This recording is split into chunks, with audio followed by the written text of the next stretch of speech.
Never seen a smile so big on my little old lady's face until I tell her I'm going fishing all weekend. Pack up all of my bacon, I make plans for 7:45, and I swing around, pick up my date for the weekend. Some reason she seems to please when I'm leaving. There's something I'm missing when I'm gone fishing. When I'm gone fishing. When I'm gone fishing.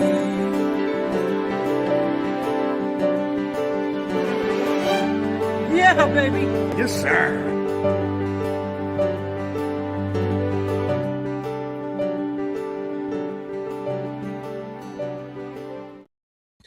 What's happening, Manny, Jeremy, Steve Shaw, Lloyd? Thanks for all the sharing, buddy. Corey's in the house. Always a pleasure to see all you lads here. Very punctual, very on the ball, and always willing to listen and learn. And we appreciate your support. Dave Helmer, how you doing, buddy? Is it still 70 degrees up at Horwood? I hope not. That just means the walleye have gone deep. Eve's in the house. How you doing, Eve? Adrian, nice to see you. What's up, Ed McKenzie? Steven's in the house as well. Mark Wolf, yeah, baby. It's fantastic to see you folks. I hope you all, and speaking of which, I'm hoping I'm getting this right, and you all are fathers, and you all had a fantastic Father's Day. It was a great weekend for fishing. I know Steve Shaw won't argue with Bass Opener that opened up this past weekend. I'm sure a lot of folks were looking for those bucket mouths, and based on the pictures, everybody was busy. Everybody was busy fishing this weekend. So that was really, really awesome. Anybody catch a personal best, a donkey they wanted to talk about? Perhaps they saw someone catch a big fish. Maybe you participated in a tournament. Maybe you had a kids event. What did you guys do this weekend, guys and gals? What did you guys and gals do this weekend? What did you get up to? What was the one takeaway from this week? Because it was actually not a bad weekend of weather too, depending on where you were. A bit of wind, but nice, sunny and warm with beautiful summer's day. So hopefully you all got I caught a tan. Manny, you and me both, dude. This could be my blood pressure, I don't know, but a tan, definitely. I caught a tan too, but I will say I had a fantastic weekend, and again, I can't say enough about Next Gen and what they do to get kids fishing. And I want to share a little video, of course, because we do have a little bit to talk about. We are going to get to Jim and Jay momentarily, but to talk about what happened on Sunday. It was Father's Day, and a lot of folks said, hard to, find volunteers or to possibly get people to come out on a Father's Day weekend. And I totally understood the reasoning behind why Stanley picked Father's Day. Some of these kids, they come from a checkered upbringing. Perhaps maybe they don't have fathers, so it's kind of cool. Perhaps maybe we were mentors, father figures for the day. Who knows? But anyway, all I know is a whole whack of kids had a whole lot of fun. So let's get to the video. Of course, it is Next Gen Young Anglers. They are there to engage, educate, and entertain. These are all the wonderful sponsors. There were 105 kids registered. I dare say that's how many showed up. Big shout out to Sarah and Brendan, who put the rods together. These were rods that were made available by Pow Castings, but they spent an entire evening. I don't know what movie it was they watched. I think it was maybe 2, but they spent the whole evening together and they put together these rods. So big shout out to them. As I mentioned, 150 kids were registered. I'm pretty sure we're very close or just shy of 90 that showed up.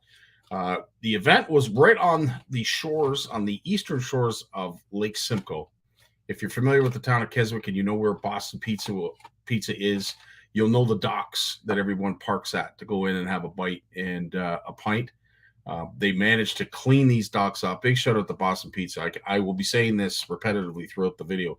Big shout out to Boston Pizza. They got pressure washers down there and cleaned the dock because it looked like, well, let's just say there was a whole lot of shite on the docks.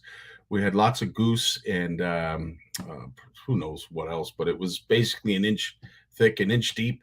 They took the power washer to it, and when we showed up there Sunday morning, you would never have known there was a single feathered friend that spent any time on that dock. Cleaned up, lickety split, and it was awesome. It was absolutely awesome. But big shout out to Sarah and Brendan for getting those rods ready. Of course, we can't thank the folks at Boston Pizza enough, and we will get to that shortly. Sarah and, of course, her beautiful daughter, Natalie, they went to OFAH and gathered up all of the life jackets that were made available. As you can see, the kids were wearing them. It was up to the parents. It wasn't mandatory, but if the parents felt a little uneasy having their kid that close to water without a life jacket, there was enough made available. And I will say this, Sarah and Natalie, they showed up in their Prius with all of those life jackets, and they managed to evade some ride programs, possibly a million questions or three. Not to mention the odd cop who maybe hadn't met his quota, because I'm sure there was a story there. If you saw them driving by with all those life jackets, there was a story and a half, to say the absolute least. Again, the kids were all out on the dock. Everyone caught fish. It was not a bad day for anyone. But as I mentioned, they all had a blast. And as you can tell by the docks, they were filled with kids, and some didn't mind putting on their worms. Some didn't mind handling their fish, but needless to say, a lot of fish were caught. So a big shout out to all the fish for cooperating. The one young lady, she told me, and you know what? She was awesome. She caught, which probably was very close to a 5, possibly 6 pound bass. And unfortunately, it snapped off right as it got to the dock. And she was just so awesome. You would have thought maybe a kid like that would have just been wound right up. No, she took it like a champ. And the coolest thing, and if you know what I'm talking about, she had the shakes after. So all I said after seeing that was hooked for life. She's hooked for life. So again, that's all those life jackets. Yeah, absolutely. It was like a bumper car, Jeremy. All those life jackets in a Prius. It was funny to see. I'll tell you that. Of course, then it was time for lunch, and I will say this: no one went home hungry. And I don't know who this young lady is, and she's smiling because this was probably her first trip from Boston Pizza. She came out box after box after box after pie. Like, it was just ridiculous, the amount of pizza that came out. There roughly was probably 250 people there, maybe 300. And Boston Pizza did not disappoint. I will say, I don't know how the rest of their customers ate. There was so much food that was shared. It was unbelievable. So big shout out to Boston Pizza Keswick. If you are ever in the Keswick area, please stop in, show him some love, show the new owner some love, and give back to the community, because I can't say enough. Like, I mean, huge. He freed up his docks for the event, brought out all this food. It was incredible. So again, if you're in the Keswick area or in Georgina, please stop in, say hello, buy a pint, buy some food, and just show some love, share some love. Of course, Georgina Fire Department were there. They made themselves available. It was very nice of them to do that. Of course, the kids were able to climb on the fire engine and have a look. So that was kind of neat. We gave out a whole bunch of hardware to some kids that caught the biggest, the smallest, and the most fish. So again, the prizes that were donated by all those sponsors behind the one and only Stanley Joshua Singh. This is the reason this goes on. This guy right here, huge heart. In fact, his heart is bigger than he is. He stands about 4 foot nothing. He weighs 100 nothing. But I'll tell you, big things come in small packages. And this gent did us all proud in the fishing industry.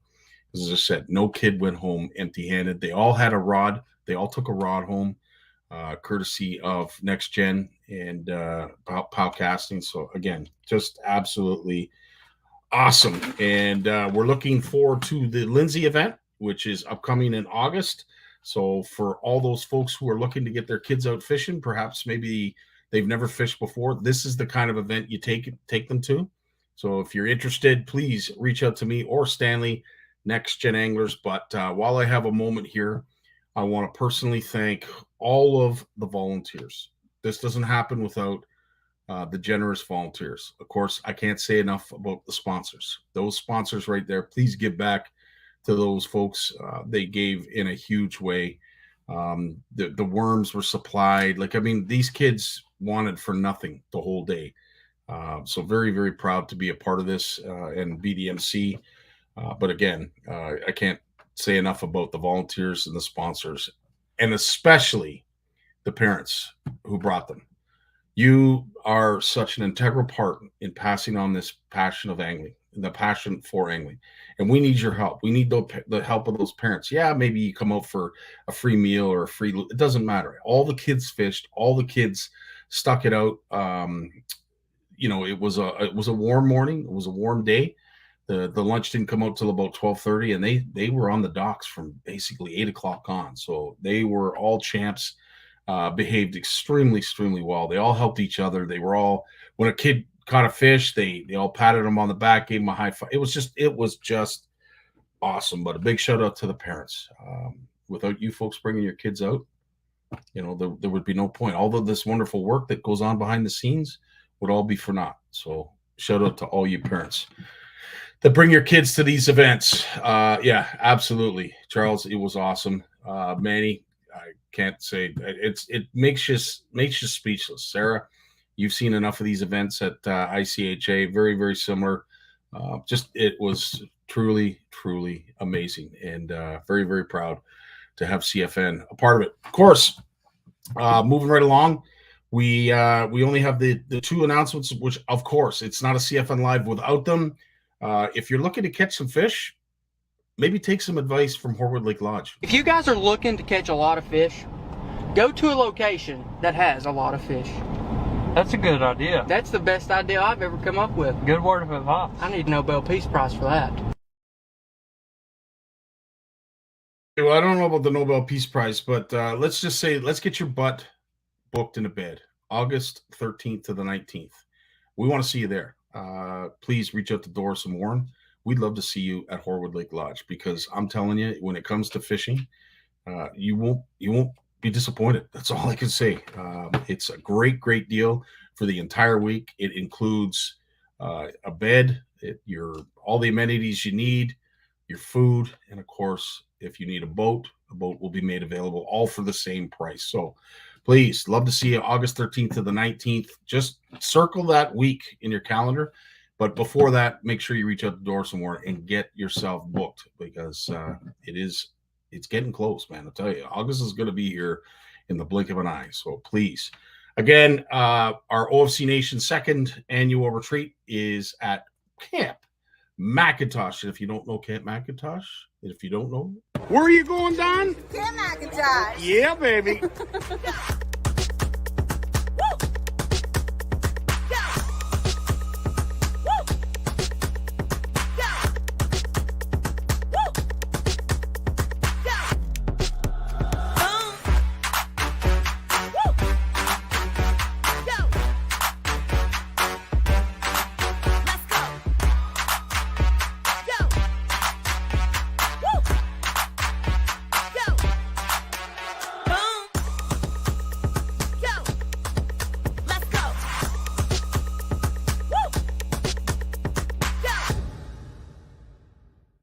The wonderful owners, Andre and Tracy, are looking forward to you calling them for September 22nd to the 24th. That is the second annual OFC Nation retreat. Really love to see you folks there. You can stay longer if you choose. Of course, there'll be a fee associated with it, but it is on the weekend of the 22nd to the 24th. Love to see you folks there. Get your butt bunked in a bed. This one's really filling up quickly, and there's a lot of interest with this one. So, again, love to see you there. We got Jim McLaughlin coming up next, right after a word from our sponsor.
There he is, the one and only Big Jim McLaughlin. I'm putting a whipping on him this year so far. I've been out 3 times, and I've got fish every time. The lawn chair is hot. There you go, right on. Well, you've been busy. Opener, you look excited. I've been running around doing all kinds of stuff and doctor stuff and everything else. We got Tammy, the doctor again tomorrow. Like, it's just nonstop, eh? Yeah. Nonstop at all. But it's pretty cool. You know, we know what's really cool. He's seen you talk about the event on Stanley's event there. That was really cool. That's the one that him and David used to do together, Connor. Yeah, that's right. And Dave used to always get the tournament guys. They would come and actually take the kids in the boats. Yeah. And do it out of Sybil's Point. But, you know, I mean, times have changed. Eh? It's not like it used to be. There's 2 kids events that I really liked that. You know, I noticed there was one came up in my memories today, the one that we used to do over at up at Ampa. It doesn't exist anymore. And then there was Darren has his one in Armprior that he does. And that's not existing anymore because of insurance and city rules and stuff like that. It's, it's absolutely crazy. But it's what it is, and it's so nice to see. You know, even and then I think it's probably the biggest one ever in Canada that we used to do down in Kingston, the first one in the Olympic Harbor. They used to get 850, 900 kids. Wow. The guy that would cook the hot dogs was an old guy with white hair. By about 1 o'clock, he'd be sitting in the chair and he'd have a Mickey in his back pocket. And you'd see him put it away. The poor old bugger. Well, it's funny you say that, Jim, because there was a gentleman, I can't remember his name, and I don't know if anybody was at the show watching tonight or at the event, but there was a gentleman that was a cameraman. He was taking pictures. He was 96 years old. 96 years old. He is the godfather of Yoko Ono. Get out of here. Had I not actually heard it and met the gentleman and shook his hand, I would never have believed it. Yeah, the godfather of Yoko Ono. 96 years old. You wouldn't have thought he was a day past 70. He had, you know, smart as a whip. He came out. I mean, if you stood there long enough, you were going to wear whatever he was going to chirp you. He was something. He was full of piss and vinegar, as they say. But yeah, maybe we should make a chirp off. Yeah. No kidding. But yeah, as Chuck will attest, it is harder each and every year. It's getting harder and harder to put these events on. But, you know, folks like Chuck and, of course, Stanley, yourself, and a lot of folks in our CFN community who have the kind of hearts you need to put these events on. As long as we're around, we will continue to do so. So Yeah, keep up the great pretty work. good. It's so, man, I can't believe the way Podcastings is, stepping up to this stuff. This is just absolutely incredible. Can't say enough about Brad. Again, you would think that someone that gave that much, had an ulterior motive, or there was something that they were hoping to gain. Not Brad, man. And no, it's just incredible to be a part of. Again, someone that has that kind of generosity, and it does so with no strings attached. It's just awesome. You're right, 100%. So then my wife, Tammy, went in to mail some stuff. She had to mail today. I waited out in front. And she comes out and hands me an envelope, and this was in the envelope. Wow, that's awesome. That's one of those things I put away forever. Like, you got chills. You probably might. I know I got chills looking at when that. I read what he wrote here. Yeah. I got goosebumps. I bet. Just a couple of sentences, but like I said, I go back a long way with him. We've always been like this. We just see eye to eye, and it's just really, really cool. But yeah, it's what it is. But man, I can't believe on the weekend, a lot of fish caught. But man, I hear a lot of people were complaining that it's there's that funk is there still. It hasn't really got away. I mean, some of the tournaments, you look at the weights. Those guys that are supposed to catch the fish caught them. A lot of them, Yeah. But the one they had on the Big Rito here, I mean, there was hours where second and third place was like 248. Like, wow. People take that's not even a 2.5 pounder. You know what I mean? Like, I could have won the hour sitting in the chair. Wow. People don't even you don't even usually bring fish like that in, eh? But they took a chance because they're watching people. They're not seeing very many boats moving, so they know that people aren't bringing fish in.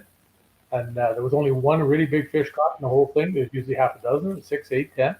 Yeah. Just about to blow up, eh? I always tell people when you're fishing largemouths in the summer, for the most point, it's somewhere in those late single digits of July is when the fish have totally lost the spawn funk. It's done. And they go to the vast majority of them begin to live on the weed lines, the big bunches of big fish.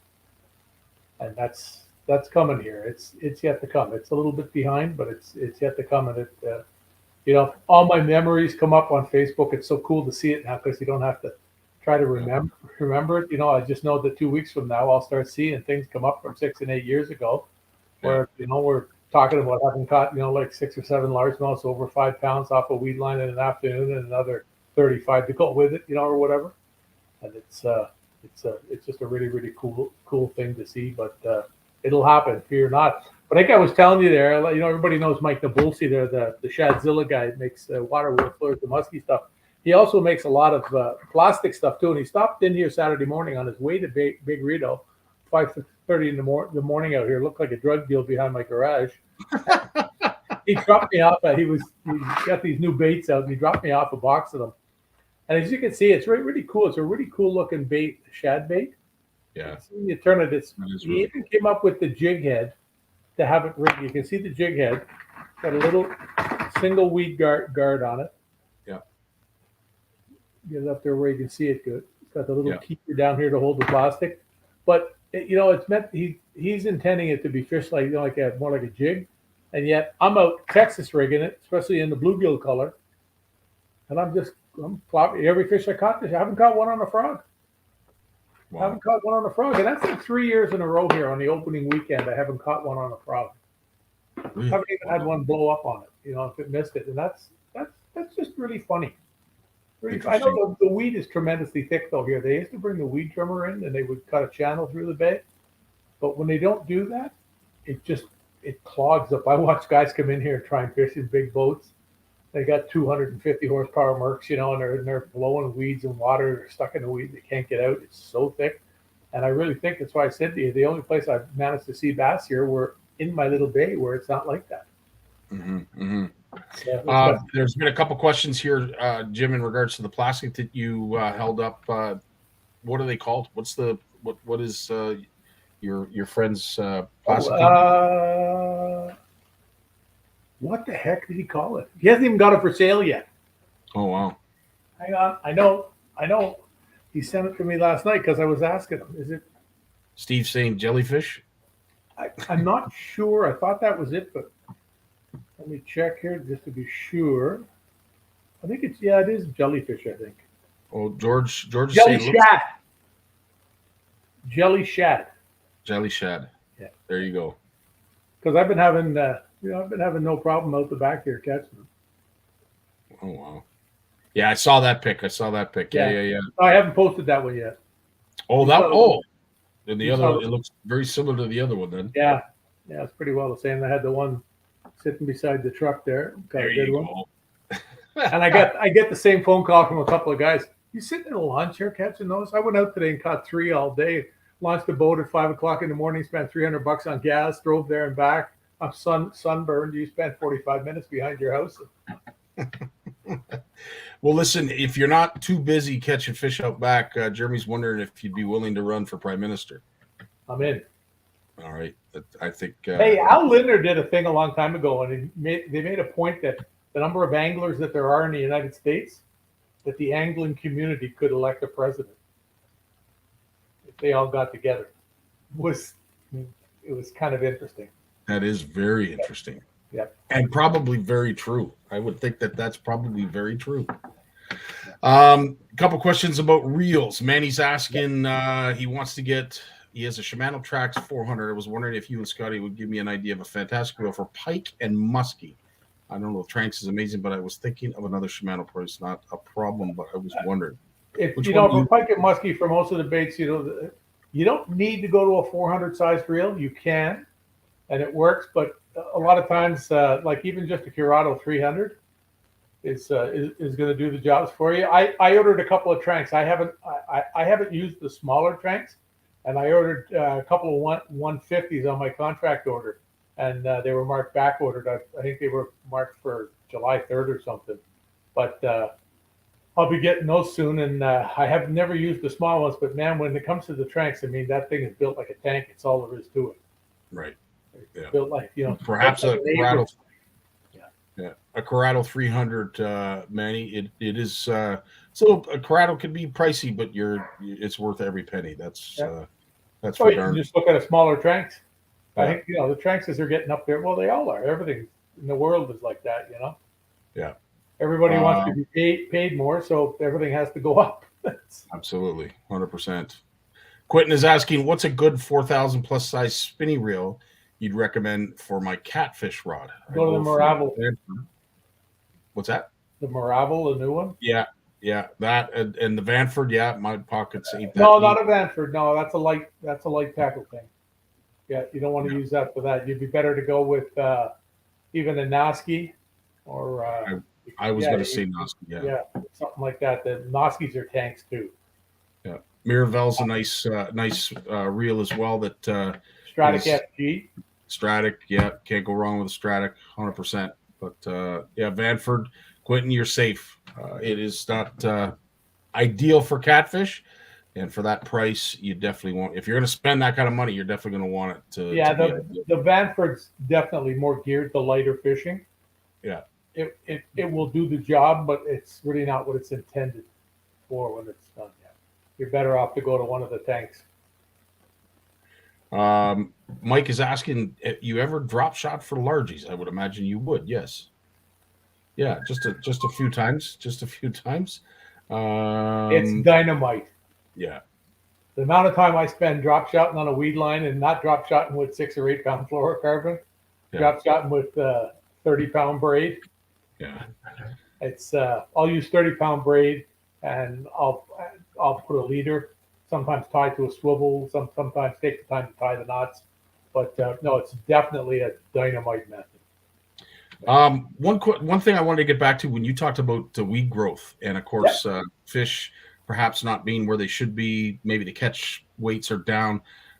Brad from Palcassins was at a salmon derby this past weekend, and he too mentioned how deep the captains were having to fish. They were catching fish in 200 feet of water, which this time of year out on Lake O it's not unheard of, but it's rare that they're that deep already. Can't imagine how deep. Well, they're not all that deep though. That's Yeah. But it's interesting to hear that they're targeting them that deep already. Interesting, because you would think that's a little ahead of schedule, but again, not unheard of. Well, a lot of the weed growth is not up in the Ritos. A lot of guys complain, they went to the spots where they traditionally, they get there and the weed's only 2-3 feet off the bottom, and 12 feet of water, and it's water temperature's not high either. Like, I talked to so many guys, they're all talking. People talking are all scared about the fires and everything. I talked to construction guys here. We didn't have rain fall out of the sky for about 3 weeks here. And it browned up some of the grass and whatever. But the ground, the water in the ground, there's places they can't dig yet. And then now the last week here, we've probably got, 80, 100 millimeters of rain. Like there's puddles in fields again. There's a lot of water in the ground, but we didn't have any water falling in things like lawns. If you notice, people's lawns went brown, but it's where there's a slab of rock underneath. Yeah. As it drained off, that type of stuff. That happens, but they're all getting green again already here. Yeah, it's and more rain is coming, depending on where you're at. But out this way, we got more rain coming. We had some thunderstorms here. There was one day I was sitting in the living room there. It was about 6 o'clock in the afternoon, and the rain was coming off the roof. Wasn't even touching the rain gutters. It was just going straight out, right over them. It was just pounding down. It was so I couldn't see the lake. Wow. And it was like that for like 20 minutes. There was puddles in the backyard there that were this deep. Wow. And it's just, and I know when I go down the back to fish at night and I get in the truck and my feet leave wet marks on the floor. And I get out of the truck up here to come in the office and I see the wet marks come in. So there's still a lot of water really close to the top of the ground. It is. It's incredible. Jim, what do you got upcoming this week? I know you got to get going soon, but what have you got upcoming this week? Yeah, I got, is it this weekend? I think I got a bunch of stuff coming up. The end of June here. I got a little bit to go here yet. I got, on July 1st, I've got, going to do some National Fishing Week stuff. I got several interviews and a couple of hour-long talk shows and stuff like that on radio stations. I always do one with the guys. So over at Perth here, we do an hour-long phone-in with questions and that. I might even go over to the studio this time because there's a new guy. So Brian retired. He was replaced by a guy called Brian. So I didn't have to change my phone number for him. Was That's easy. hilarious. Nice and easy for me. Yeah. We got that. I got a pile of jigs. Like, it's just this fluff thing just blew up. Yeah, I put 5 or 6 orders in the mail today. I got guys from the that are fishing the Bass Pro Tour with MLF. I sent stuff off to 3 or 4 of the elite guys again. More of them phoning me, looking for the stuff. And like. It's just, and then Dave Chong calls me the other day and he says, I'm sitting here with the sales rep for Vexus Boats. And I said, oh yeah, they were doing something in Canada here. I don't know what he was up to. He said, he found out you make fluff for the Johnsons. He wants to phone you. I said, well, give him my number. So I'm working on a bunch here for Jasper at Pro J there in Toronto, off Gordon there. And I'm working on a bunch for East Hill, and I'm going to deliver all those on Friday. Run by, see the boys at Shimano, say hello. And then Saturday, I've got all kinds of stuff going on and odds and ends, and there's no end to it. I mean, the only thing that really disappointed me was these couple of kids things that I really used to look forward to. And I know I can't do it the same way that I used to, but I still show up. We get a table and a chair, and I give the kids stuff instead of running around like like an idiot. Yeah. But that's what it is. We get on with it, and it just means that the kids that we do get to will be treated extra nice. That's it, 100%. Well said. Rocky's got a great question. Speaking about kids, he takes young Ava everywhere, and young Ava catches a whole whack of fish. But he's asking, in some places that are safe, they are heavily fished. So in pressured areas, is there any tips to draw fish in those areas? Well, if you just want her to get bit, get her a slip bobber. 6-pound test line, monofilament or fluorocarbon, probably monofilament's better. Just a plain old slip bobber and some of your little ice fishing jigs, the little tidbits you use for ice fishing. and a piece of worm about half an inch long, or we can get some of you can put some of the plastic stuff to work for you, some of the smaller stuff, like our buddy there, Jamie at True North. Yep. These little tidbits here. Yes. I mean, you get that on a little ice fishing jig, and they'll just be all over it. But just keep the stuff small. Live bait's always a killer with kids, because it gets bit. Fish eat that stuff, you don't want to be you don't want to be taking them out. I saw this kid down here the other day at the dock down here, and his dad brings them down there. They're trying to catch some sunfish, and the kid's got like a 6-inch Texas rig swim bait. You know what I mean? Like, I'm talking something the size of this Texas rig, and the kid's like 9, and they're trying to get him to catch a fish. Like, I'm trying not to laugh out of and the respect. fact that they've got the rod and reel and the lures, they have to know something about fishing. You know what I mean? It's not that they haven't done this or whatever, But it's just you gotta think about it. If you keep it small, a little bit of live bait on there. If you can find at a pet shop, if you can find some wax worms or maggots like we use ice fishing, dynamite stuff.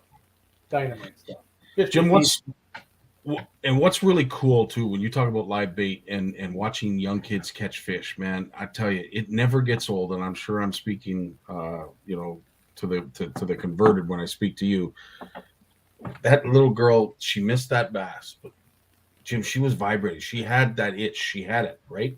And you just knew that she's going to fish for the rest of her life after that experience. She took it so well. But you're 100% right when it comes to presentations. Like fish to the kids' level. We had one parent who had something similar to what you're describing on a Texas rig, and the poor kid was trying to throw it, and it ended up getting it. But yeah, make sure you're fishing to your kids' abilities, because the minute you're not, it's not fun for anybody. No, it's really true. Yeah, keep it simple, small, stuff like that works out. Yeah, drop shot. Drop shot's good, yeah. But for a little kid, it's still much that's going to tangle, like they're going to get bit. Yeah. You got to use something that little fish are going to really eat, It's just because it's so important that the fish get a bite. 100%. So it doesn't have to be ice jigs. It can be, I just call them that because they're small. Just any little,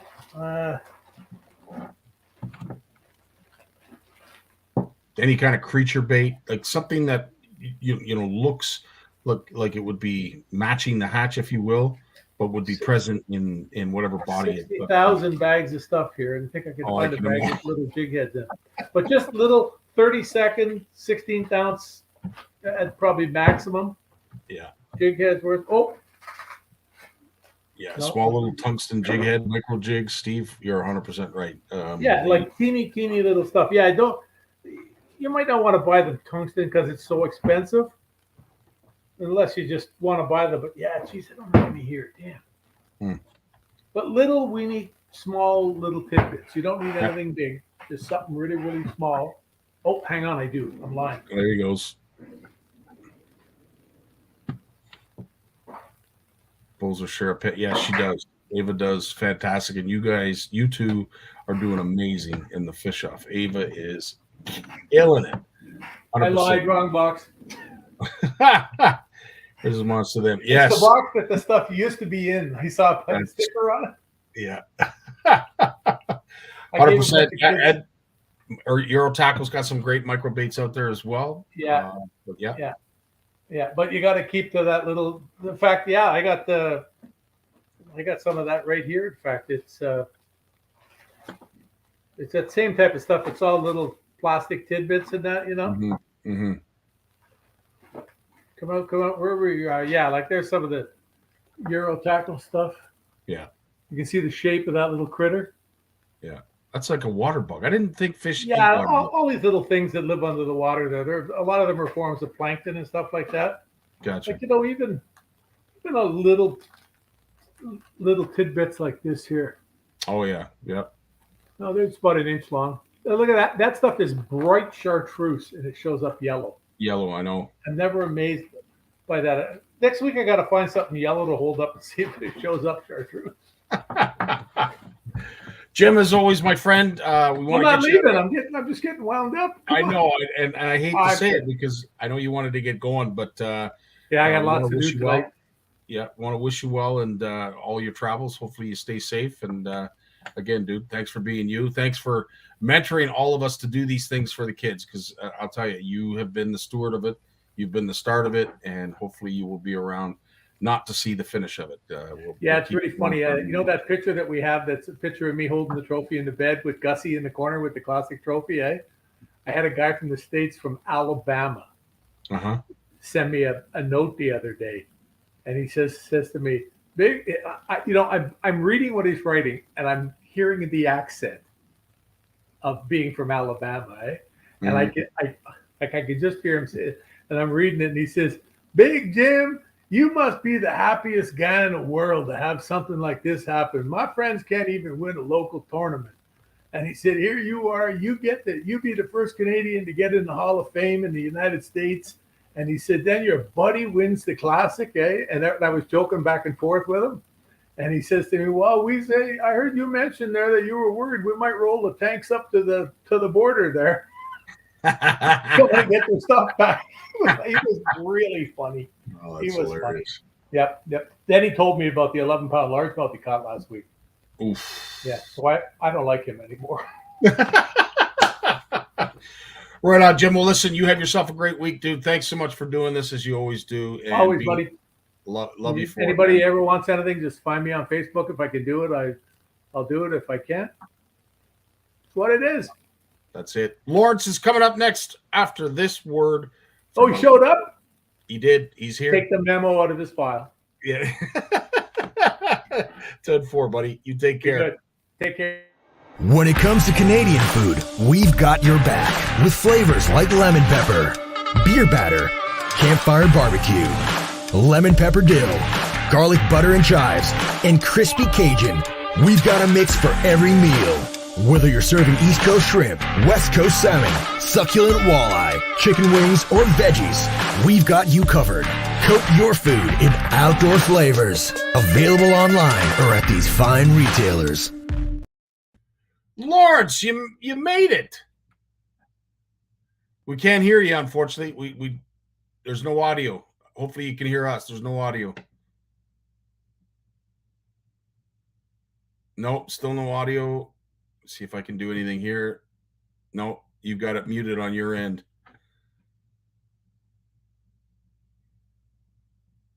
Still no audio. Your mic is off as it is right now.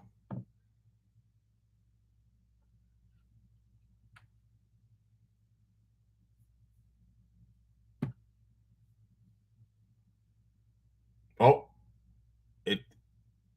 you shut them, you turn the mic on, but we still can't hear you.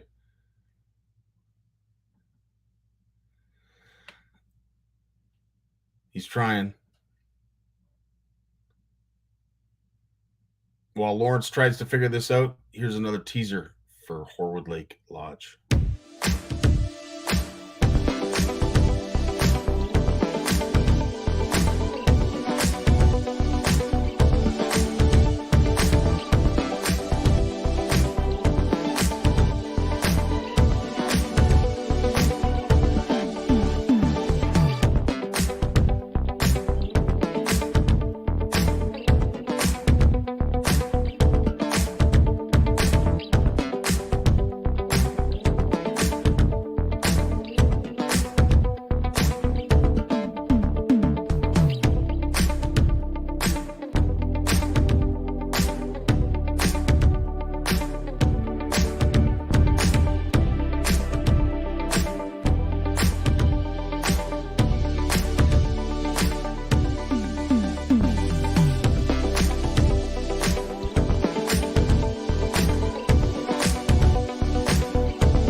Did you get it fixed, Lawrence?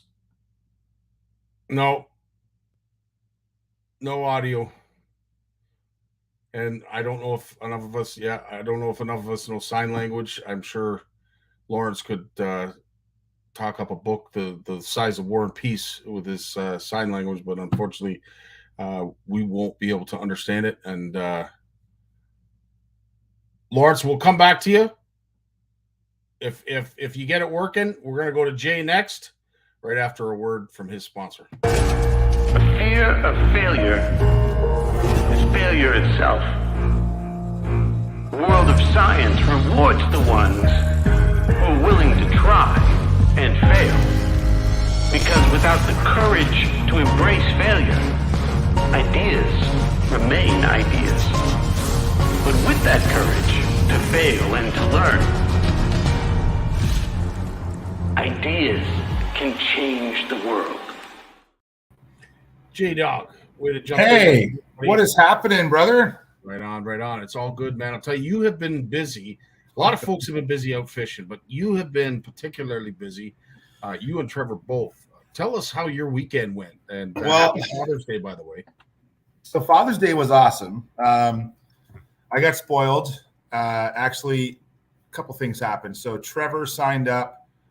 So I signed Trevor and I up for the first Kayak Bassmasters tournament, Ontario Kayak Bassmasters tournament this past weekend. And for those that don't know, the Ontario Kayak Bassmasters is an Ontario Bass Nation club, but it's a virtual club. So it's anyone in Ontario who signed up to be a Bass Nation member can join the Ontario Kayak Bassmasters. So we fished that event on Sunday.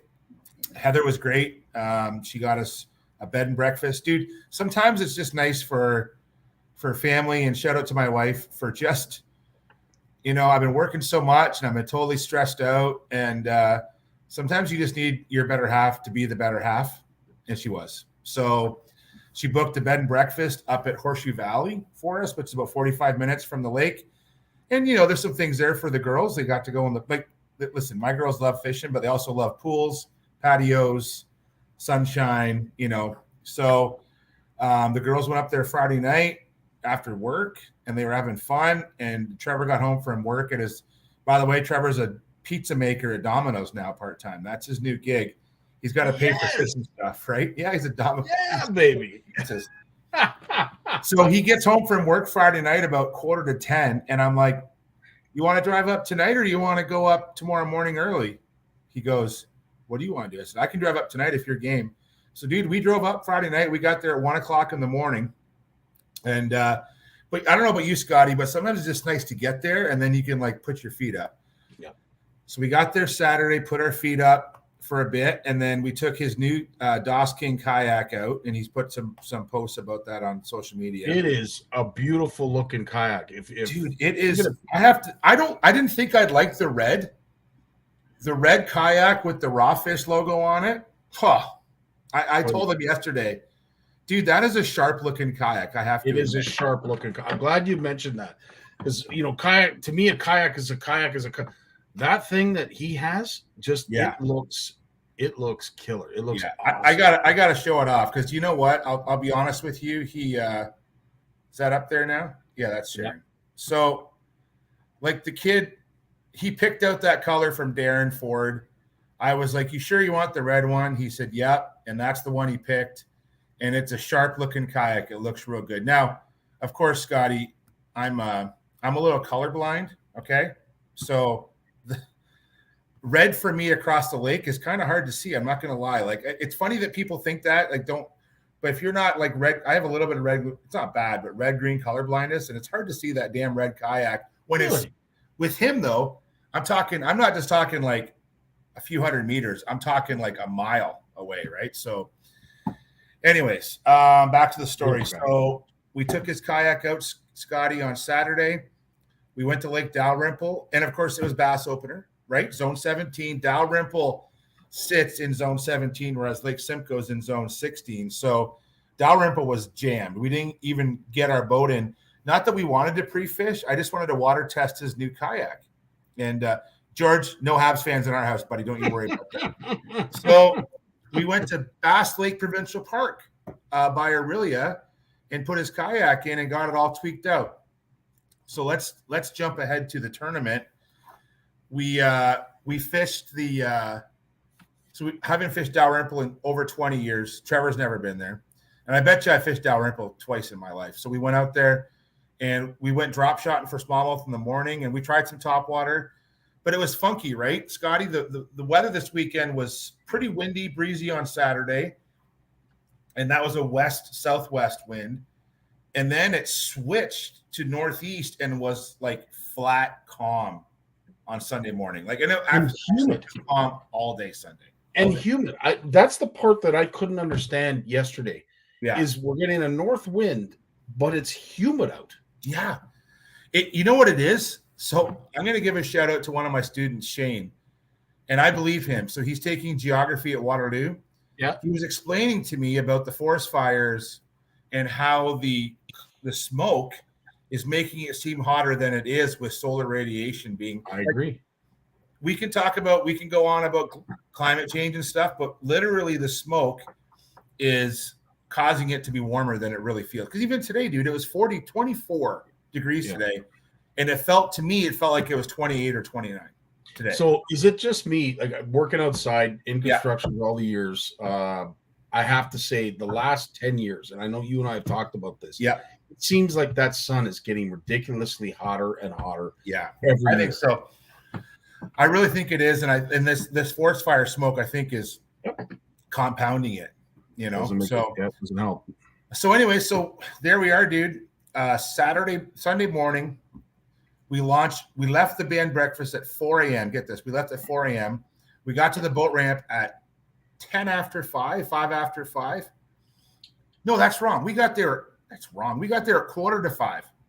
Dude, we couldn't get a parking spot. These kayak guys are crazy. They were jammed at the boat ramp the public ramp at Dalrymple is not very big, but there was 25 trucks when we got there at 4:45 in the morning. I could not believe it. That's by the bridge, right? That's the ramp by the bridge? Oh. And so the kayak rules work like this. So this is all new for us. I entered us as a learning experience. I'll start with that because we've never fished a live in-person kayak trip. We've done online ones, but not in person. So you're allowed to launch at 5 and it's lined in at 6. You can go wherever you want. You can't fish until 6. Yeah. And so solar flares. That's hilarious. So by the time we launched, and the launch was so long, I need to get a better cart for my kayak because we can't get the trailer down. Long story short, we finally get on the water. It's 5:45. We still got a 30-minute pedal out to our spot. So, dude, fat old Jason is not cut out for doing 3 or 4. We did 3 kilometers of pedaling at 6:30 in the morning. That's the last time I let Trevor pick the starting spot. That's the last time for sure. No, anyways, he picked a good spot. We caught some smallmouth. We got 3 each. You're allowed 5 fish, 12 inches each, and it's all photos, right, on a board. So we got our 3 fish. We struggled after about 12 o'clock. And then it's funny, him and I went to 2 separate bays, and we both came out and met, and I'm like, I had a blow up on a frog. He goes, I had 2 blow ups on a frog. I'm like, frog bite, let's go. So we dropped the drop shots, went frog fishing, and we went to this back bay. And I'm going to show that picture again because what I'm really impressed with is what we did here. So this back bay is here, Scotty. There's people like that's actually the bridge is just to the right. I'll just give the spot away. The bridge is to the right of this picture. And as you're coming out of Dalrymple, you'll see this huge bay. And what we did was we went in as far as we could. So I know guys fished like the outer edge of and it's not just lily pads, it's rice, pondweed, pickerelweed, everything. It's really mixed. We were using our paddles as push poles, and we pushed our way into the back. And we have 3 fish each. That's how this unfolded. We had 3 fish each. And then I had a blow up. Trevor had a blow up, and then he got one that was like 17 and change. So now he's got 4. Wow. And now we're sharing fish. Like he's a minor, right? So I can't let him just go wherever he wants. I got to kind of keep an eye on him. He ends up getting almost like the next cast, he gets an 18-incher. Now he's got 5. And I have 3 little smallmouth on my creel. So I said, I didn't say this to him. I just took my kayak and I just moved out of his way. I'm like, dude, you got 5 nice fish. You got a 12-inch smallmouth to get rid of. And wouldn't you know it, with 25 minutes left he gets an 18 and a half inch largemouth with 25 minutes left. He jumped up from 20th to 5th in the last hour. It was unbelievable. The kid rocked it. Like, you always hope, of course you want to do well yourself, but when your son, and I just sat there and watched him. I sat there and watched it happen, dude. It was fantastic. And I want to just share one more pick because this just kind of sums up the whole weekend. Like, and unfortunately, Scotty, you know how it goes. Sometimes you're the photographer and sometimes you're not. And so kudos, shout out to Heather, for making the weekend happen. The girls showed up. Stephanie showed up. She's been having some sort of back pain issues, just growing pains, I think. But, it was just an awesome weekend to have everybody there. And Scotty, the drive home on a Sunday after 2 long days of fishing is usually one of the toughest drives. But when your adrenaline's flowing because your son got a 5th place finish, I could have drove in all night again. Like, that drive home from Dalrymple to Delhi is no easy drive on a Sunday night, and it was super easy yesterday. I couldn't believe it. Just a great weekend, buddy.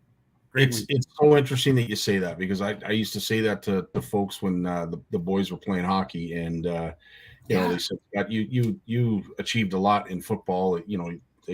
How does it compare? It doesn't. When your kid succeeds at whatever they're passionate or and like to do and love to do, and watching them be successful at it, there is no greater reward as a parent, father, mother, doesn't matter.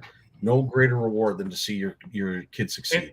And honestly, dude, it's little things too. Like, when your kids will say, so let's say there's things you've nagged them about in the past, and then they get it. All of a sudden they're getting it. And I'll give you an example. Like when Trevor was fishing that frog, anyone will tell you when you're frog fishing, you jack that frog, get that fish up, and you just crank as hard as you can. You keep your rod tip up. A lot of us anglers want to pump and do this, like to fight a fish. Yeah. If you lean down to that fish, it just buries itself in the weeds again.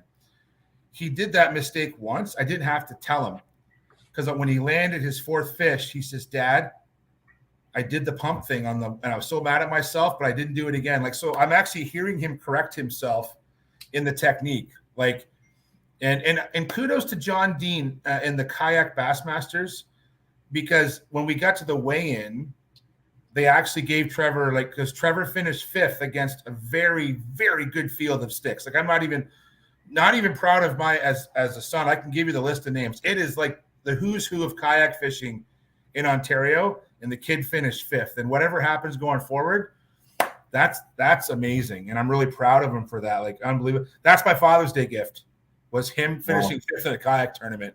Well, so I would like to do better, but I was more proud of him for sure.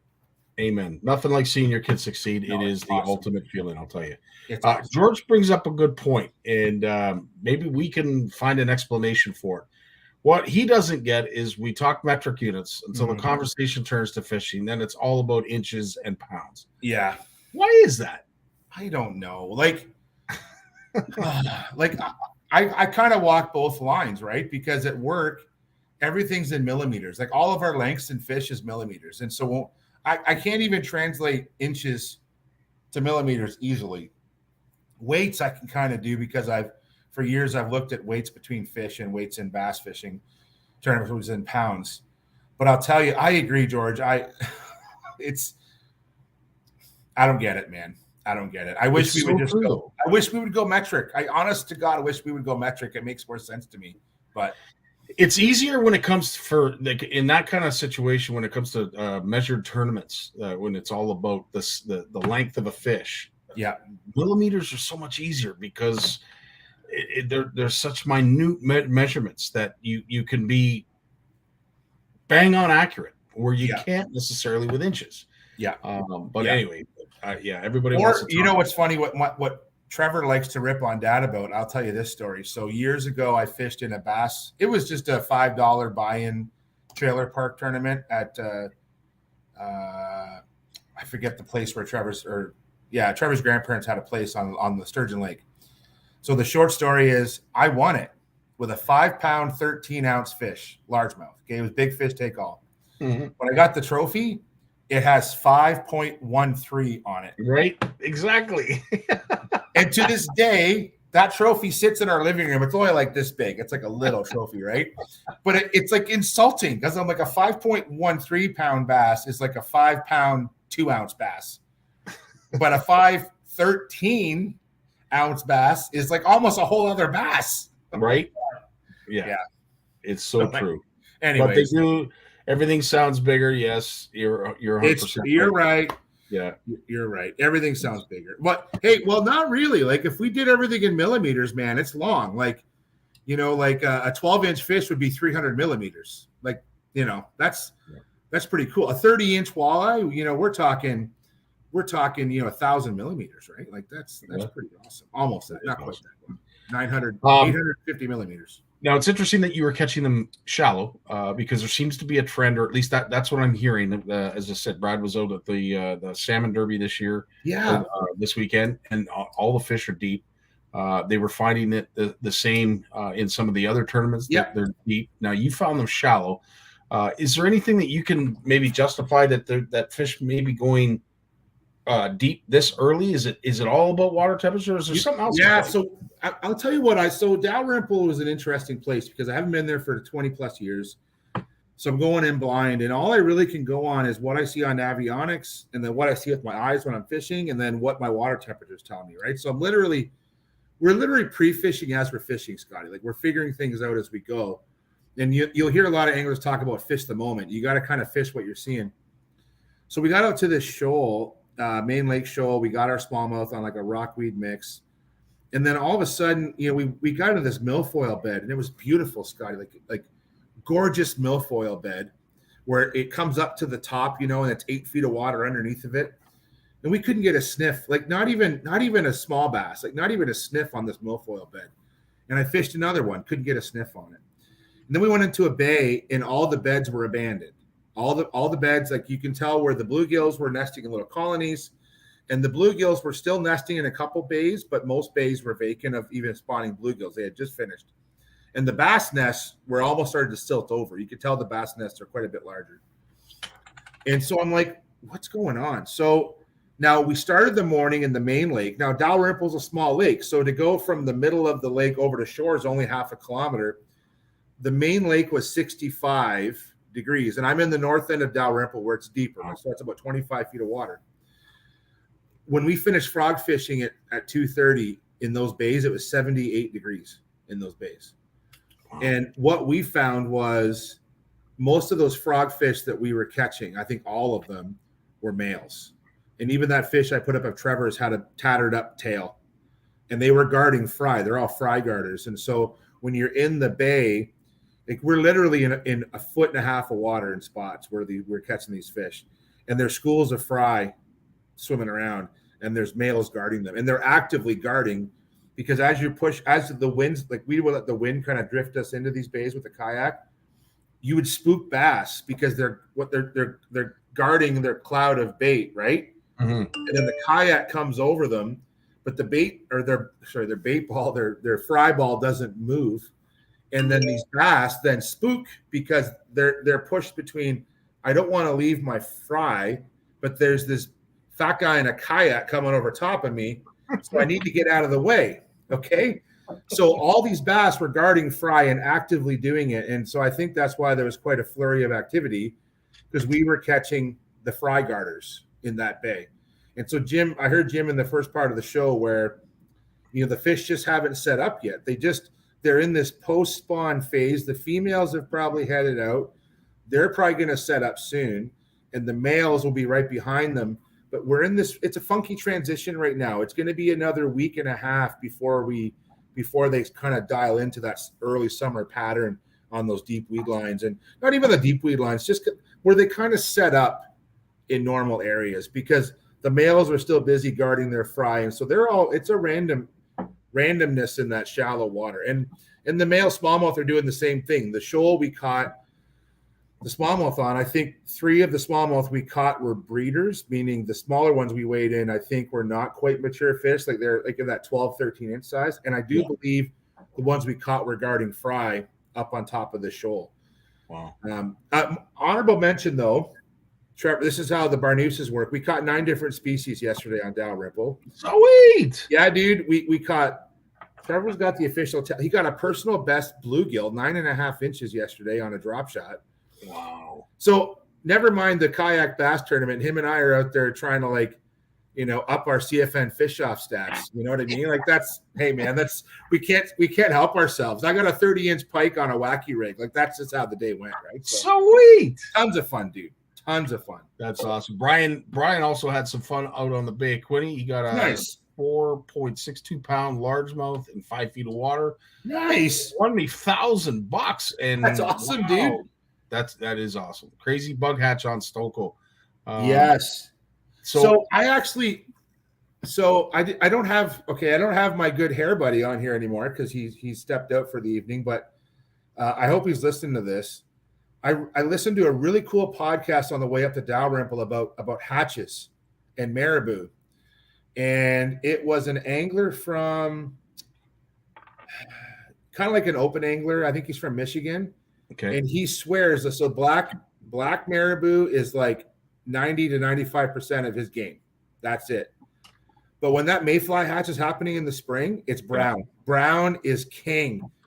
And I never really thought about that. And I actually saw some mayfly hatching yesterday, and I'm like, damn, that makes a lot of sense. So, Jim, need some brown marabou jigs, buddy. Just again, I put that out there.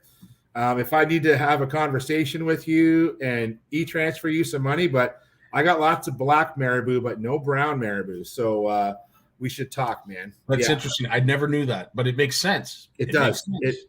Dude, when I'm driving on these fishing trips with Trevor, and he's half asleep in the passenger seat, which is what he does, right? So we were driving up Friday night.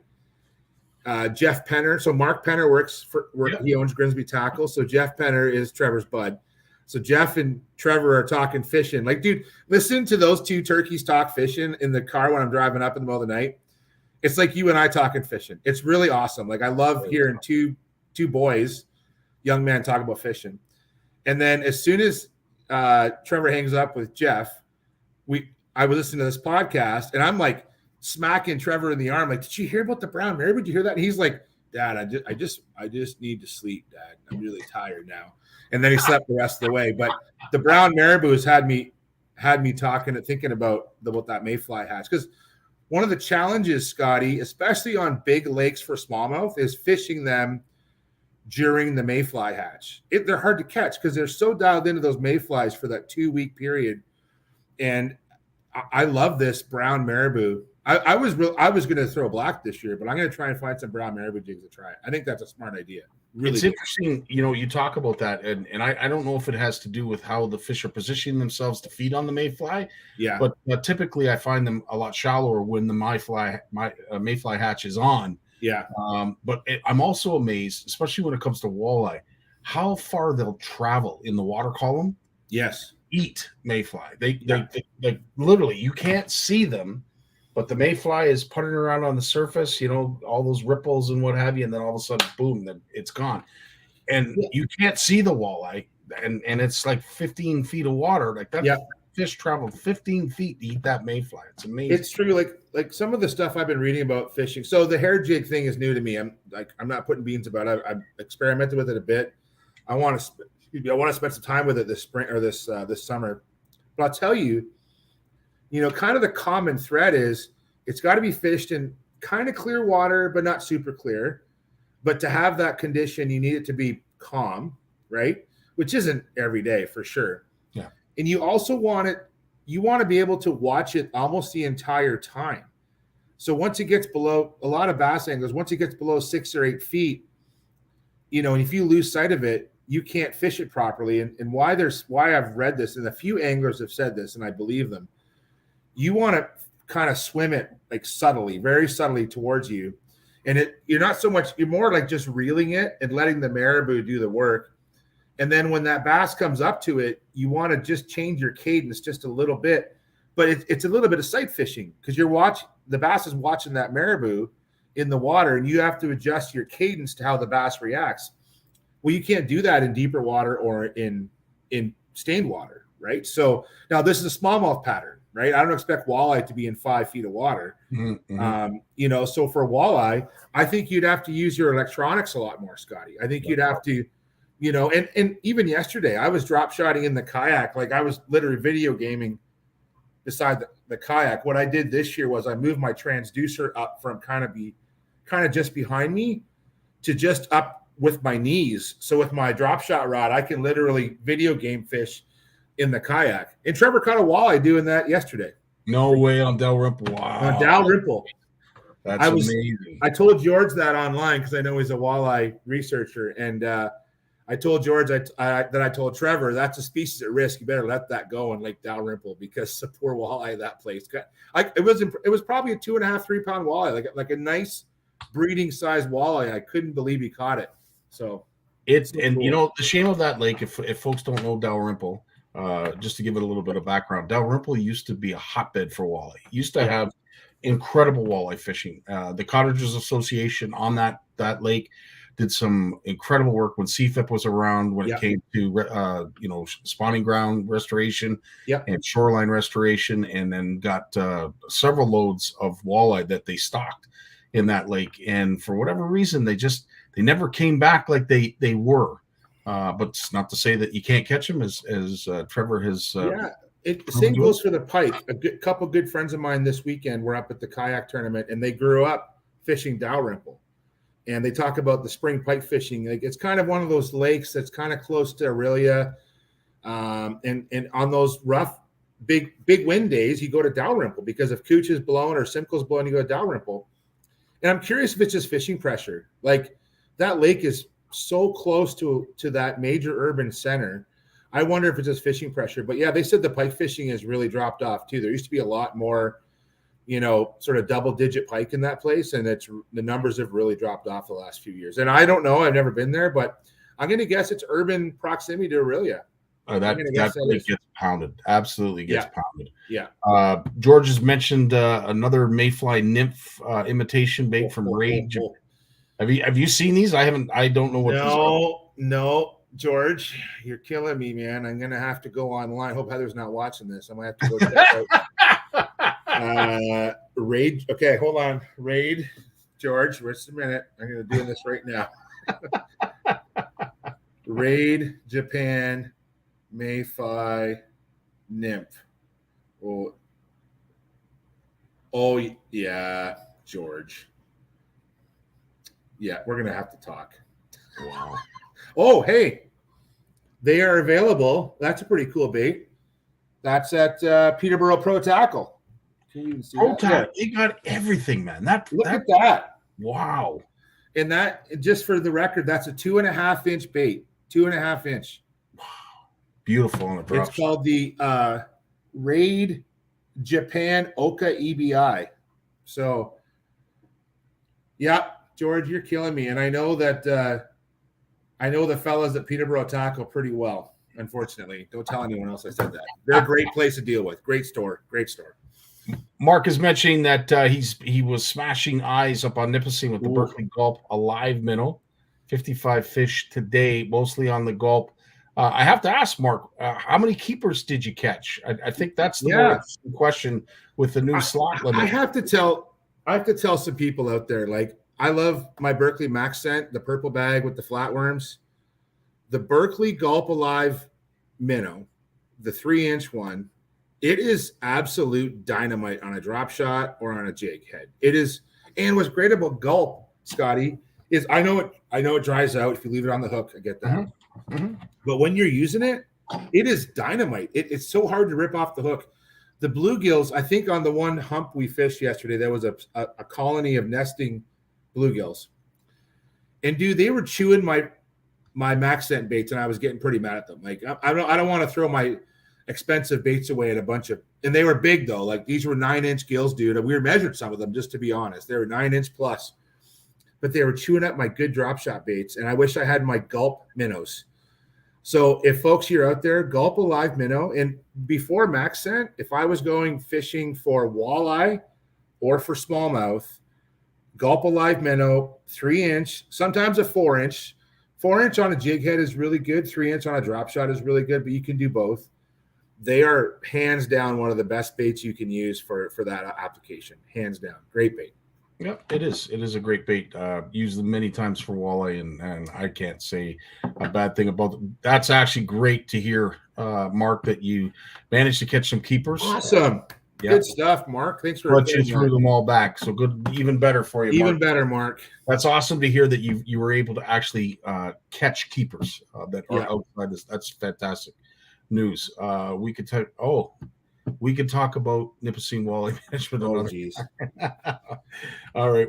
George, there's not enough 40 Creek for that, but we'll do our best. We'll do our best. Yeah. But it's great to hear it getting better.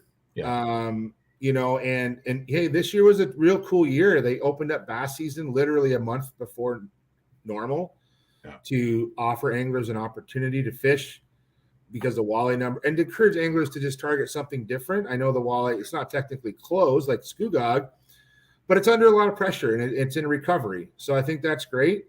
I look forward to hearing from George in a few weeks or months about how this spring bass season turned out on Nipissing, because I find that really intriguing. And I think it's I wish I had time to go up there. I wish I did to enjoy that. And probably in the future, I'll book a weekend to go up to Nipissing for early bass fishing for sure. I think it's 100%. Awesome.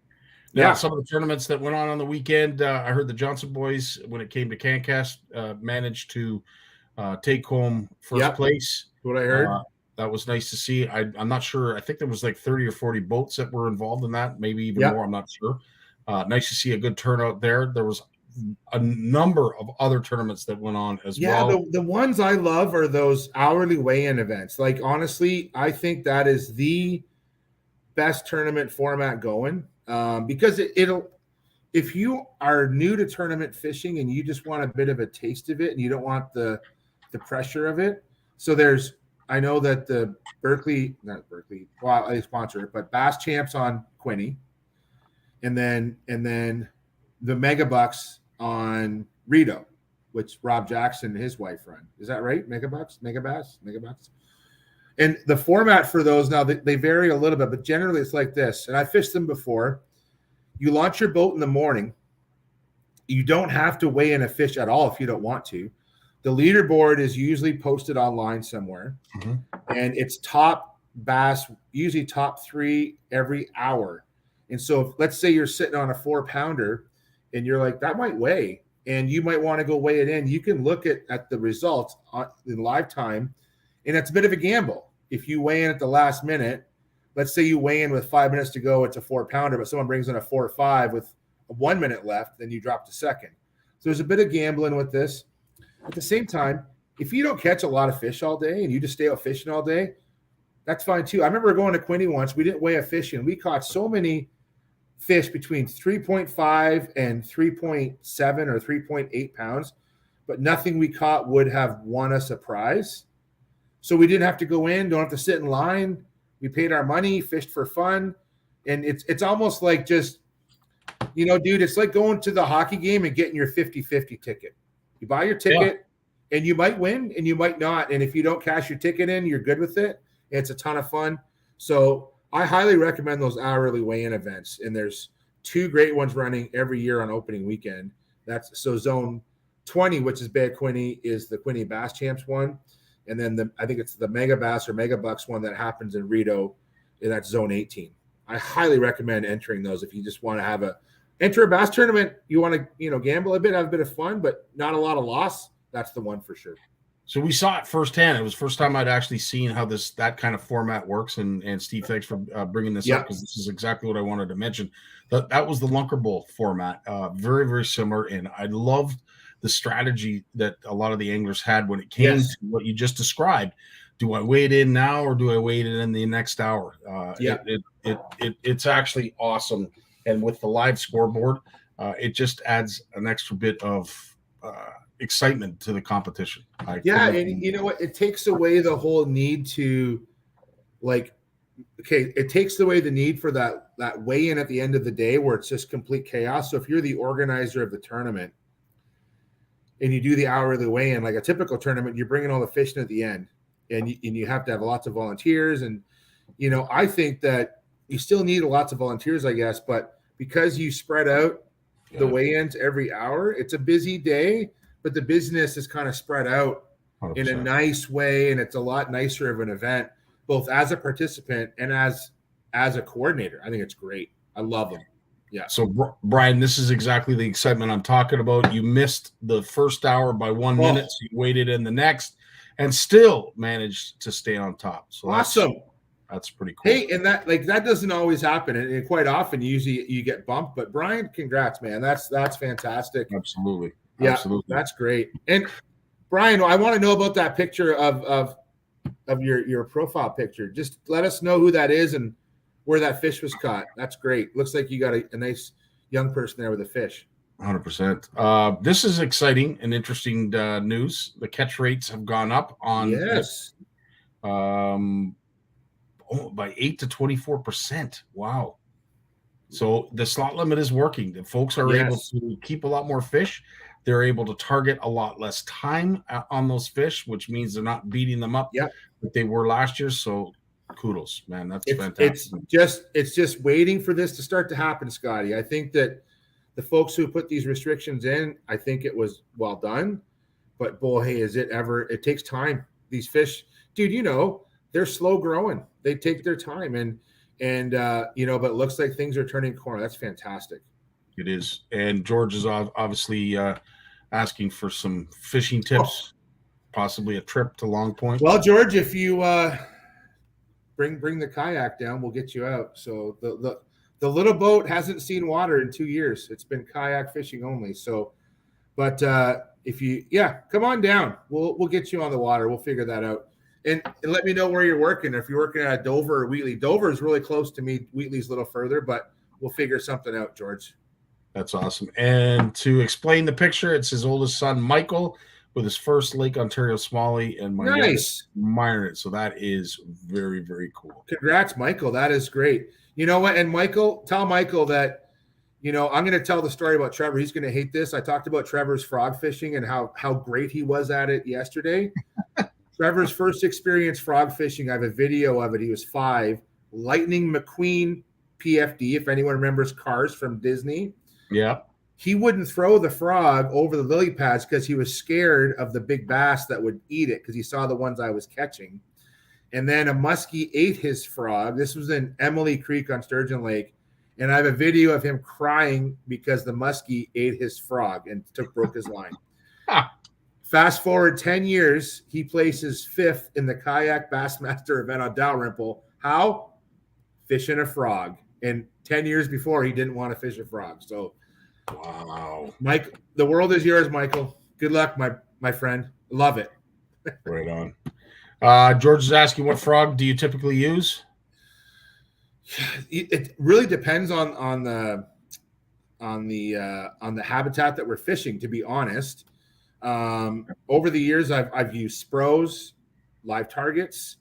I'm probably a Spro guy most of the time. Savage Gear has a new frog out that I was playing around with yesterday. It's a big frog, and so you can cast it a long way, which it's so casting a frog a long way, it's both a benefit and a curse, okay? Because you get further away from you. But if you hook a fish way back there, you have to bring that fish a long way back. But I still think long casts are important. So I like using usually a medium-sized frog to get maximum distance if I can. And I still think it's edible. And for those that wonder what color, I just pretty much use white or like a bright green. That's it. Mm-hmm. And I don't think white matter. I don't think color matters to the fish. Frog color matters to me. I need to see the frog. I need to see the frog disappear, right? So when that white frog, that's why I love white. When that white is gone, I set the hook. Now, we were having this debate yesterday. Do you wait 1, 2, or 3 seconds before you set the hook? So I'm not an expert frog person, and if anyone wants to know about frog fishing, Pete Garnier is the frog master in Ontario, and I've learned a lot about frog fishing from Pete. It's more of a feel thing. So I watch, has my frog disappeared, and I watch my line a lot. So I think it's about a 2 count for me, Scotty, where I make that cast, and usually if they hit it, it's usually on the so I let my frog sit for about, I don't know, till the ripples are gone. Old Bob Azumi, let the ripples disappear, and then I'll twitch it, pause. Now, yesterday, Trevor was doing like a twitch all the way back to the boat. Like he was pretty fast with it. I like more of a, I'll do that and then I'll pause it. When that fish grabs it, I like to basically wait about 2 seconds and I watch my line. If I see my line start to move, I know he's got it. So it's all a bit of a rhythm. So if it goes down, I'm reeling down. I'm like 1, 2, and then at that point, then I'm either going or I'm not. And with the white frog, if they drop it, you'll see it come back up, which is okay. Because I'm going to say probably 7 or 8 out of 10 times, if they miss it and that frog is still there on the surface, bring it in, throw it back. If you miss it on the hook set, they won't come back most of the time. So if they blow up on it and you miss them, don't set the hook, like just kind of count it as a loss. But if you did not sting them with that frog, throw that back there again, or throw a follow-up bait. Now in a follow-up bait in that shallow water, like, we think of follow-up baits as like a Senko, a soft stick bait or something. Don't throw that unless you have it rigged on heavy braid. I like a small creature bait as a follow-up bait when I'm fishing that shallow, thick junk, because I can throw it in there and I'll throw it on a very small weight, like a 1/4 ounce or 1/8 of an ounce, just something so it'll settle. Because usually when I'm frog fishing, I'm usually less than 3 feet, sometimes less than 2 feet. Like you'll see their spines come out of the water to grab that frog sometimes. So same for muskie. Yeah, that's true. That's true. So there's a bunch of here. Scum frog, obviously. Yeah, that's great bait. George is asking, no tackle? No tackle. George, you have expensive taste. George, yes, he does. The original super frog. Yeah, that was a good one. Yeah. Corey is saying, I did master the stick bait to make it act like a frog on top. Cool. Nice. And basically, as Steve is mentioning, it's not about color. It's about the silhouette. Yes. On top of the water, 100%. Zoom horny toads, George also likes.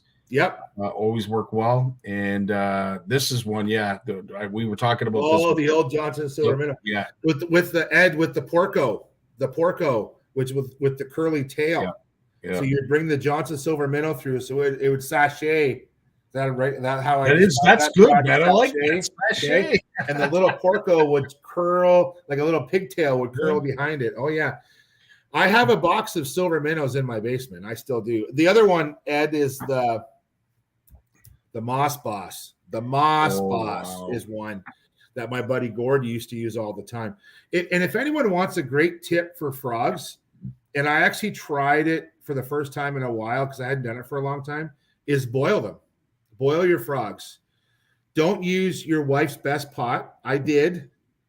Didn't go over well. I said, well, at least I'm not boiling raccoon skulls. Okay. Because if anyone's been to, so there's 2 Fleming graduates in the house, Scotty. Okay. So you know what I'm talking about. Okay. So, but what you do is you take your frog, any frog brand out there, and you get a good pot of water on a boil, and you just drop it in for 1 minute. And then you take your tongs, lift it out, dry it off.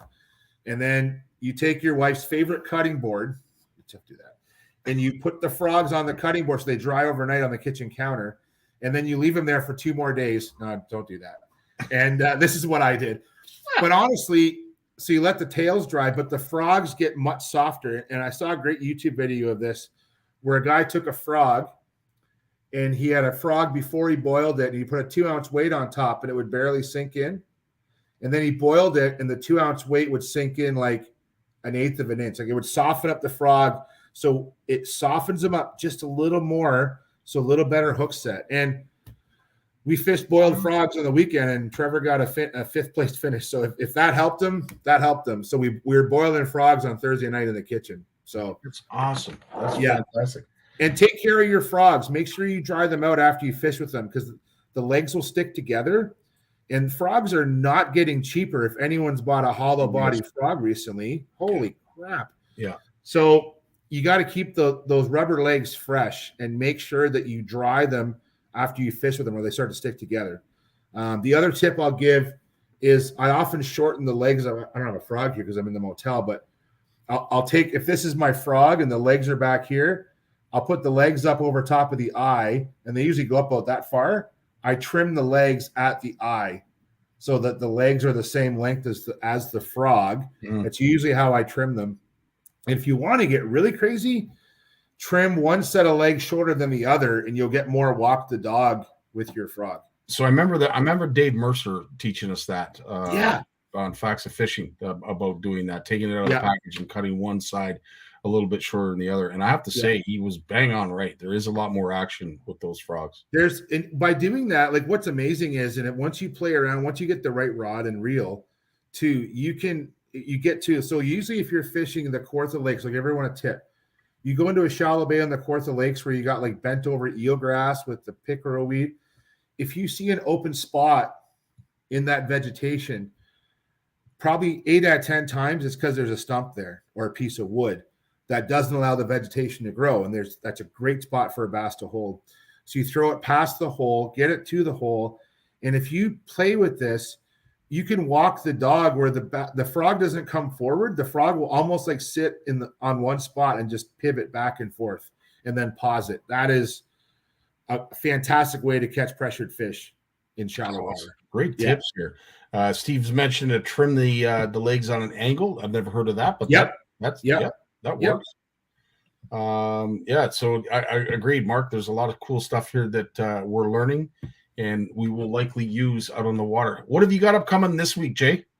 So this week the week's kind of boring. I'm working. Where am I working this week? I'm in Collingwood, maybe Kincardine after. I don't know yet. There's so many things that play here. But on the weekend is bass opening day for zone 16 and 19. I am volunteering with Trevor at the Big Bass Derby in Turkey Point on Saturday, June 24th. And then I took next week off to fish for bass because basically Trevor's finished finishes grade 10 on Friday.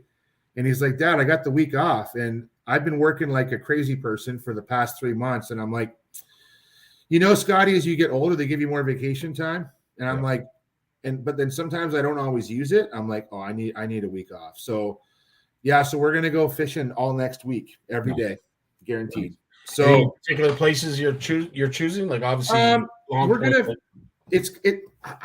so we'll see. We're in talks. We're in negotiations right now. Trevor and I were negotiating because Mr. Kayak Bassmaster, I've proposed that maybe we'll go up. So there's 4 events this year in their circuit. We fished Dalrymple.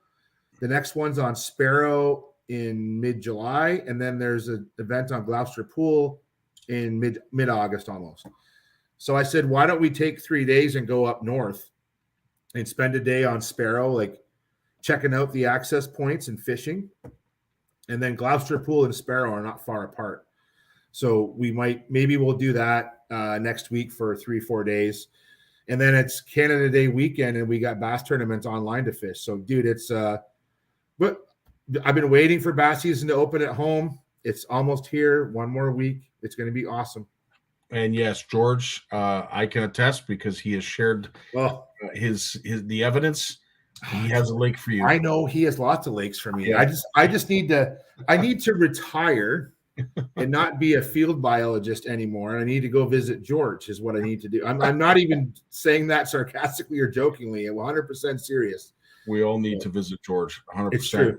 It's true.